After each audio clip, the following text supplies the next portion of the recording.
Daerah Istimewa Yogyakarta selalu berupaya untuk melestarikan budaya Nusantara.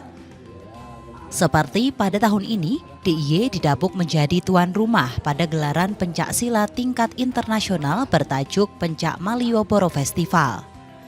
Diketahui pencaksilat sendiri sudah diakui sebagai warisan budaya dunia oleh UNESCO.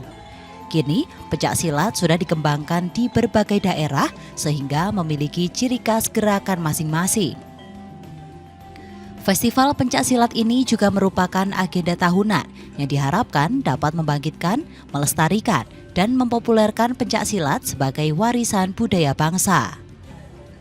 Sehingga untuk mengenalkan kepada generasi milenial dan anak-anak, selain di kawasan titik 0 km Yogyakarta, berbagai kegiatan mulai dari lomba koreografi dan kaulan pencak juga digelar di Taman Pintar Yogyakarta.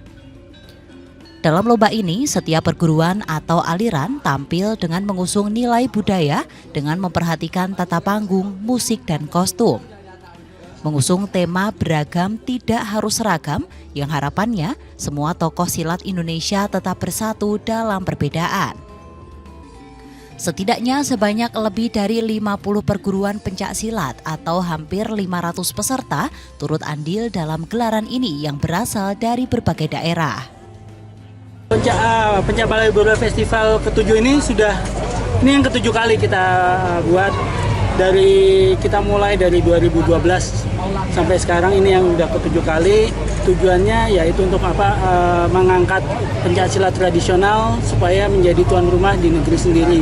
Intinya itu sih, kita ingin mengangkat pencaksilat tradisional yang belum terdengar oleh masyarakat umum, dan terutama mengangkat ekonomi guru-guru kita di pencaksilat. Bertajukan lomba koreografi pencaksilat terdiri dari anak-anak dan dewasa.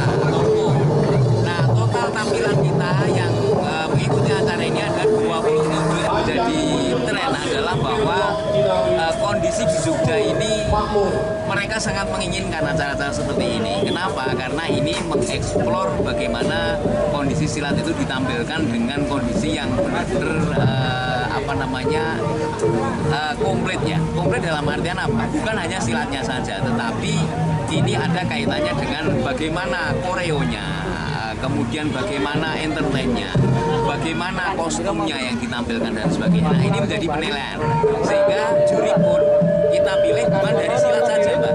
Jadi ada beberapa unsur, ada yang dari silat, kemudian ada yang dari perfilman, kemudian ada dari seniman tari, kemudian ada dari seniman musik, kemudian juga ada desainer.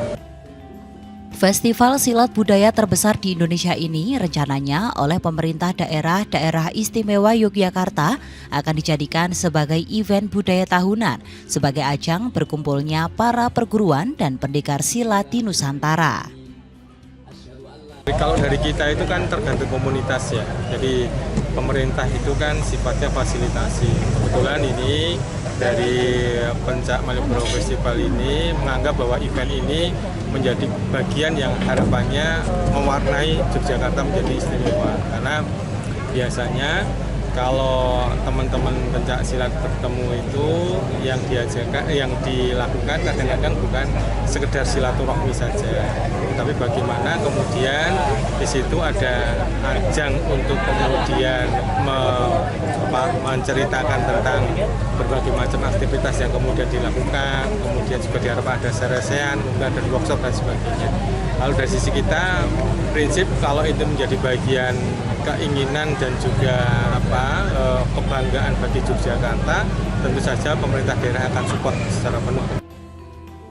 Di Pencak Malioboro Festival ke-7 ini juga digelar workshop pencak silat untuk memperkenalkan kekhasan di masing-masing perguruan pencak silat hingga menarik minat banyak orang belajar pencak silat. Selain itu juga digelar bazar yang memberikan inspirasi bagi para guru pencak silat untuk mengembangkan ekonomi dari aneka pernak-pernik pencak silat.